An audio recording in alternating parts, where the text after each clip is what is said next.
Attends. Désolé hein, pour les Attends, slides, mais voilà. ça me permet de... Elles sont là. Du coup, on va passer à 22-26, qui est la deuxième anthologie de Tatsuki Fujimoto, qui est sortie, qui est excellent, qui est excellentissime, qui est sortie chez Kazé. Faut que je le prenne parce que... Voilà. Il les a même affichés derrière sa tête. Tu veux dire chez Crunchyroll? Bah non, c'est estampillé Kazé pour l'instant, monsieur. Je sais, excusez-moi, excusez-moi. Oh là là. On a dit Dan, c'est le premier Crunchyroll, monsieur. Ouais, ça va être dur quand même, ça me fait un choc. Hein. Ça fait bizarre. Ça me fait bizarre. Moi j'aimais bien ce petit logo carré rouge Kazé. Mais j'aime bien l'ancien, moi. Bref, 22-26, bah oui, on connaît bien maintenant, puisqu'on a fait 17-21 il n'y a pas si longtemps. C'est toi qui l'as fait, Caro, hein, qui en a parlé. Non, c'était Prof Isekai. C'est pas toi? Ah, c'était Isekai, autant pour moi. Désolé. Mais j'ai parlé aussi, puisque je l'ai lu ça aussi. se voit que j'ai suivi l'émission. Ah oui, totalement. Hein, en 10 sur 10. Hein. Donc c'est la nouvelle anthologie, donc le deuxième volume anthologique, ça sera le seul. Hein. Après, on est passé sur Fire Punch et Chainsaw Man de Tatsuki Fujimoto. Là, cette fois, c'est 4 histoires, comme la première anthologie, qui sont un peu plus matures, forcément. Il a pris de l'expérience, il a pris du galon. Et surtout, ce qui est très intéressant, c'est qu'on va quand même avoir vraiment les prémices d'autres histoires, de Fire Punch, de Chainsaw Man. On va retrouver des personnages qu'on connaît déjà, d'ailleurs, qui ne sont pas les mêmes, mais qu'on connaît. On va retrouver des notions, des idées, des façons de penser qu'on avait déjà dans les premières histoires courtes et qui sont développées là et qui ont été après transformées dans Chainsaw Man. Bref, il y a beaucoup de choses qui sont vraiment très intéressantes. Et ça se décline en 4 histoires. Alors, déjà, le dessin level up, hein, je crois que... En gros, le dessin a toujours été un peu le même, hein, il a toujours progressé. Il n'y a que vraiment dans la première histoire de la première anthologie où c'était moche, vraiment moche. Les poules. Ouais, les poules. Là, c'est quand même largement supérieur. Et en plus, il y a plusieurs tentative d'essai, même si vraiment on retrouve celui qu'on connaît maintenant. La première histoire est la plus classique, et même avec un design la plus classique. Et j'aime bien. C'est fait pour, parce que le plus drôle, c'est les petites notes qu'il met à la fin des histoires. Ouais. Et là, il explique il a écrit cette histoire parce que il était dit, la rumeur courait à la rédaction du Jump SQ que Fujimoto était incapable de pondre une histoire normale. Alors je me suis dit zut, et j'ai dessiné celle-là. Aujourd'hui encore, à la relire, je ne lui trouve rien de spécial. Elle essaye d'être normale, c'est vrai. Elle essaye très fort. Mais très fort. Elle est quand même déjà pas mal gore, pas mal... Bon, les thèmes sont un peu classiques, parce que c'est un garçon qui se lie d'amitié avec une sirène, mais dans ce monde-là, les sirènes mangent les gens. Et on découvrirait ce qui se passe, mais il y a quand même une page qui glace le sang littéralement. C'est vraiment... Où ça Prof et sa sensibilité légendaire. Non, mais... Sa sensibilité. J'avoue, il n'y a rien qui m'a trop choqué dans la... Non, mais il y en a une qui est vraiment qui laisse les prémices. La double page. Ah, la double page, ok. Bah oui, elle est flippante, quoi. J'aurais dû les ramener, ils sont dans ma chambre. Bref, on vous laisse voir ça. La deuxième, c'est l'histoire... C'est quoi la deuxième déjà Ah oui, ça c'est le Genderbender, voilà. C'est un garçon qui un matin se réveille dans le corps d'une fille. J'ai trouvé le sujet, je pense pas qu'il ait repris ce sujet-là depuis. Il s'est pas réattelé à cette histoire de genre. C'est une histoire qu'il a publiée sur le web à la base.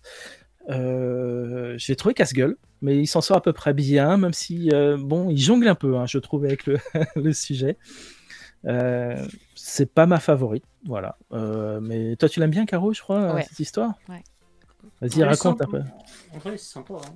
Bah moi, je l'aime bien parce que c'est un sujet que j'ai rarement vu abordé. Hein, je dis pas que jamais, mais vraiment rarement abordé dans quelque chose qui s'apparenterait à du shonen. Et du coup, je trouve ça intéressant que Tatsuki Fujimoto, avec sa sensibilité déjà à cette époque, arrive à parler de cette manière un peu pas SF, tu vois, mais un peu surréaliste de cette situation-là. Et je trouve qu'il le fait avec... un peu à tatillon, tu sens qu'il est dans une expérimentation, tu vois. complètement. Et je trouvais ça intéressant.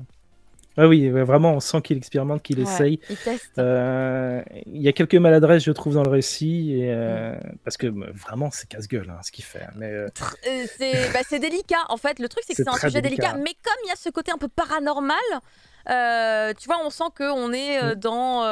Paranormal, mais normal un peu en même temps. Parce c'est comme ça, ça existe. Car là, en fait, comment dire, je trouve que dans sa petite nouvelle, enfin dans son petit chapitre, on a plus un rapport par rapport au ressenti des personnages qui limite frôle la transidentité à un moment donné, tu vois, légèrement, ça on n'est pas loin, que dans d'autres titres qui existent dans le passé où des mecs se transforment en meufs, mais genre c'est toujours vraiment clairement des mecs dedans, tu vois. Genre Pretty Face, le mec qui devient une meuf, parce que il n'y a pas de paranormal là-dessus, il genre chirurgie parce qu'il s'est pris un camion au lieu d'être dans un nouveau monde, tu vois, il a changé de sexe. Et du coup, c'est vraiment un mec dedans. Il est tout le temps en train de gueuler, de s'énerver et tout. Et là, du coup, il a vraiment fait quelque chose de différent, qui ne ressemble pas du tout à Pretty Face. S'il fallait comparer avec un titre de shonen où voilà, un mec deviendrait une fille, là c'est totalement différent. Et du coup, c'est à ce niveau-là que je me disais qu'il expérimentait. Déjà, clairement. Mais de base, le mec, il fait des shonen avec des thèmes de seinen, je trouve. Toi qui t'as utilisé toujours ces termes, quoi. C'est très flou avec lui. Moi, c'est en lisant cette histoire que je me suis dit que, en fait, il est très fan de poissons à la base. L'histoire du poisson. Mais du coup, avec cette histoire, j'avais la confirmation que oui. Parce que c'est une constante de pas mal de poissons, en fait, de changer de sexe avec l'âge. C'est comme les hippocampes. C'est comme un... Non, c'est différent. C'est différent encore. C'est encore différent. C'est encore différent, ouais. Non, les poissons, c'est vraiment en fonction pour la régulation de l'espèce, avec l'âge, t'as les jeunes qui sont des garçons, les femelles des filles, ou inversement, en fonction de comment marche l'espèce. C'est assez fascinant. T'imagines si les humains pouvaient fonctionner comme ça? Il y a trop de mecs, il nous faut des meufs, et là les... Eh ben, c'est vraiment ça chez les poissons. Ouais. C'est phénoménal, quand on y pense. C'est phénoménal. Depuis qu'il a lu Echiophobia... Et Mindblowing nous rappelle que Fujimoto n'a que 28 ans, voilà. Donc on a des anthologies de lui. Je pense que celui-là, il a dû dire qu'il avait 24 ans si on suit la logique du bouquin. Ouais, environ. À peu près. Et clairement, c'est vraiment étonnant d'avoir déjà des anthologies de lui, mais c'est passionnant, quoi. C'est vraiment passionnant. Il faut vraiment les avoir. Mais c'est passionnant. De voir l'évolution. Moi, je trouve que c'est d'autant plus passionnant qu'on a lu des titres qui sont considérés un peu comme des masterclass aujourd'hui, et de coup de retrouver après les prémices des débuts de ces dingueries, parce que pas Fire Punch par hasard, mais en même temps, c'est pas une masterclass Fire Punch, mais non, je pensais plus à Chainsaw Man, Look Back. Enfin, tu vois, il y a des trucs en me basant sur les deux anthologies, bien évidemment, je dis ça. L'histoire suivante. Pour continuer, la troisième s'appelle La Profité de Nayuta, et en clos, c'est un peu la jeunesse de Power, on peut dire ça comme ça. C'est un frère qui élève sa fille qui est... je l'ai vu, planque-le. J'espère que je vais pas me faire ban. C'est de l'art. Ouais. Ah mon dieu. Mais qu'est-ce qu'elle met? Ah là là. Écoute, j'ai un peu zappé, je suis désolée. Non, mais ça se voit pas, on voit rien. C'est flou de toute façon. Bon, écoutez, on va savoir dans 1 heure. Putain. On va savoir dans 1 heure. J'espère que non. Putain. Et donc en tout cas en attendant la prochaine histoire, Nayuta, c'est une fille dont la prophétie a dit qu'elle allait détruire le monde. Elle a des cornes sur la tête et son frère la protège. Je vais enlever le replay de l'émission, malgré qu'elle parle n'importe quoi. J'enlèverai le replay de l'émission une fois l'émission terminée pour enlever tout risque. Comme ça je serai tranquille, je dormirai cette nuit. Ouais, j'enlèverai. C'est dommage parce que les vues du replay sont vraiment cool. Pardon, je t'en prie, continue à parler de Nayuta, s'il te plaît. Oui, donc Nayuta, elle parle en code morbide, vu qu'elle dit que des choses horribles, et elle ramène plein de créatures mortes qu'elle a tuées, et elle a des pouvoirs effrayants, mais c'est pas grave, son frère va la protéger jusqu'au bout, et voilà, c'est assez... ça va pas loin, on retrouve un peu l'humour de Chainsaw Man, là c'est vraiment très proche de Chainsaw Man dans l'esprit, mais ça défoule et puis tu vois que tu commences à voir un peu l'univers visuel déjanté qu'il peut avoir. Et enfin, la dernière histoire, c'est la grande sœur de la petite sœur, que toi tu as trouvé cringe peut-être un petit peu, parce qu'il y a de la nudité, c'est ça? Mais j'ai pas trop, en fait, j'ai pas trop accroché à celui-là. Une question de purement, c'est vraiment juste du ressenti, tu vois. C'est pas. Bah moi j'ai adoré parce que je la trouve, je trouve que c'est son récit le plus parfait, le plus maîtrisé au niveau de la narration, de la scénarisation et des personnages. C'est parfait, c'est ça, c'est vrai que c'est des prémices de Look Back, mais tout il le dit lui-même. Ah, toi tu dis Blue Period, toi? Moi, oui, il y a un peu de Blue Period parce que ça parle de l'art. Je pense au passage où les mecs se peignent dans un des volumes en se regardant.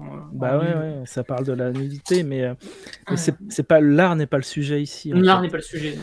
C'est la relation entre les deux sœurs. Et donc l'histoire, c'est que les deux sœurs sont dans le même lycée, qui est un lycée d'art. Et ce lycée d'art a pour tradition d'accrocher la peinture gagnante de l'année précédente pendant un an pour tous les élèves. Et l'année précédente, c'est la petite sœur qui a gagné, et avec un nu complet et plutôt c'est l'origine du monde, quoi, en fait, si tu veux. version cette personne de sa grande sœur, et donc qui se retrouve affichée à poil à la vue de tous. Elle est un petit peu dégoûtée. Voilà, elle est un petit peu dégoûtée. Elle jure de se venger. Et à partir de là, pour se venger, elle va finalement se reconnecter avec sa sœur. Ce qui était peut-être le but à l'origine. Et vous verrez comment ça se termine, parce que la fin est simplement excellente. La réflexion est excellente. La fin est excellente. Et c'est vraiment une très belle histoire. Vraiment au niveau de la narration du thème, de développement des personnages et de tout, et aussi le fait qu'elle a pu paraître comme ça non censurée avec tous les détails, c'est parfait pour moi. Voilà. Donc forcément 22-26 pour tout, toutes les histoires sont super, mais la dernière c'est voilà, Tatsuki Fujimoto à son meilleur, même je trouve mieux que Fire Punch, mieux que Look Back. Ah ouais. La meilleure histoire, c'est là encore à la fin, c'est le texte final. Mais il nous gâte avec J'adore, toutes ces c'est le flegmatique Fujimoto, genre, mais qu'est-ce que je fous là? Ça me fait chier, j'avais pas envie de faire ça. Mais oui, parce qu'en plus, il explique aussi dans l'autre anthologie que, en fait, là, les anthologies, elles sont sorties, mais c'était pas forcément lui qui avait voulu, qui avait poussé pour que les anthologies sortent, non, quoi. non. Mais parce que du coup, ça lui oblige à avoir un regard sur ce qu'il a fait avant. Et, mais tu sais, c'est vraiment, il a 2 anthologies maintenant à 28 ans. Ouais. Des fois, franchement, avec Chainsaw Man et tout, je me demande s'il va pas péter un câble, on lui met pas trop de pression en fait là-dedans. Le mec, il a Angoulême. Enfin, c'est. Ouais, il était pas physiquement, mais c'est vrai que c'est quand même. Peut-être que justement, il arrive à s'en protéger, tu vois, de cette pression en gardant justement ce flegme qu'on lui reconnaît dès qu'il a l'occasion de s'exprimer. Moi, je me demande si justement il n'est pas lui-même et vraiment très, très, très les pieds sur terre, tu vois. Moi, il me donne cette sensation. Et du coup, d'être peut-être un peu en décalage avec ce qui se passe réellement. Et c'est ce qui peut-être lui permet de. D'ailleurs, d'avoir pu avoir cette possibilité de faire une pause dans Chainsaw Man pour entamer le nouvel arc, le nouveau. Qu'on attend tous. Voilà. Ouais, je pense que ça doit jouer, quoi. Mais en même temps, tu comprends que Fujimoto, c'est un mec qui a une inspiration constante et que ça déborde de son propre corps, tu vois. T'as la sensation qu'il faut qu'il retranscrive tout sur papier vite, parce que. Mais c'est vrai que là, tu vois que elle vraiment. Sue, tu vois. Issu de la créativité. Tu vois, comme il le disait, je crois, dans le premier, il est vraiment très fort pour les one-shots, qui préfère ça. Vraiment, c'est. Il y a moyen qu'en vrai, le mec qui se décide du jour au lendemain, après Chainsaw Man, le mec qui se dit, je fais un one-shot d'histoire courte, genre un recueil de nouvelles comme Junji Ito, il en faisait à une époque. Il pourrait. Il a de mieux maîtriser. Parce que Chainsaw Man, c'est excellent, mais c'est toujours maîtrisé, mais on sait. Ça peut partir en couille à tout moment. Et Fire Punch, c'est pas maîtrisé du tout, ça part dans tous les sens. Donc, c'est chaotique. C'est chaotique, chaotique. C'est une autre expérimentation, quelque part. Il a tenté autre chose. Voilà, c'est ça. Entre deux mangas, il mange des poissons morts et voilà. Donc on verra. On espère qu'il va pas faire exploser ou faire une implosion en vol. Mais c'est vraiment un phénomène de sa génération, quoi. C'est incroyable. Oui. Surtout quand le mec te dit qu'il écrit des histoires quand il a que 39 de fièvre, hein, franchement. Ouais, il nous fait un peu délirer quand il fait ça, quand il nous raconte ce genre de contexte et tout, tu vois. C'est un peu particulier. Mais c'est pour ça qu'on parle de génie. Tu dis, ah, il est un peu teubé comme tous les génies, tu sais. C'est un peu... Ah mais oui, je le trouve fascinant. Mais il me fascine, Fujimoto. À chaque fois qu'il explique des trucs qui peuvent des fois paraître mais je suis cringe, tu complètement vois, d'accord, Arkin, aux yeux des gens, je suis... Il s'était attaché au poisson, donc il le mange, logique. Non, il y a... En fait, ce qui est fou, c'est que je trouve ça dégueulasse, et en même temps, j'ai la sensation que je peux comprendre son geste. C'est bizarre, hein. Mais peut-être que ça en dit long sur mes problèmes mentaux. Des révélations. Moi, je dis rien. La dévoration est une forme d'attachement. Demandez aux montres religieuses. Ok. Merci beaucoup Fumble pour cette review sur 22-26 qui sont évidemment cette anthologie-là avec l'autre, 2 anthologies qu'on recommande chaudement, hein, clairement dans l'équipe du Mochi. Il faut les avoir. On est tous super hypés par ces deux. Puis bon, c'est que 2 volumes, donc franchement, ça engage à rien, quoi. Et on va laisser Fumble du coup repartir ou travailler ou retrouver son lit, je sais pas. Travailler. Beaucoup de choses à faire encore. Dur. Bah écoute, bon courage Fumble. On passe beaucoup de trucs. Et du coup, à très vite. T'es là vendredi ou pas? Oui, normalement. Ouais. Oui. Ah, cool. Ça va finir par se calmer. Il est là vendredi. Tout va bien. Okay. Normalement. Hein, moi, j'ai raté un truc ou que j'ai oublié quelque chose. Mais... Bah, tu nous diras, Fumble. Bah, merci pour tout. Et puis, repose-toi bien. Je vais mettre un petit mochi à ta place. Voilà. Je me mochi fatigué. On n'a pas de mochi qui dort. Non, si, on a un mochi rompiche, mais j'ai mis à la place un mochi qui a la classe. Salut. Bah oui, classe. Voilà, t'as la classe pour partir. Bye bye, Bonne fin d'émission. Yes. Du coup, je te propose qu'on reparte en arrière, mon cher prof Isekai. On remonte le temps. C'est ça. Et je vais aller très vite. Voilà, je me suis rassurée maintenant. Quelle angoisse. Toi, tu vas nous parler...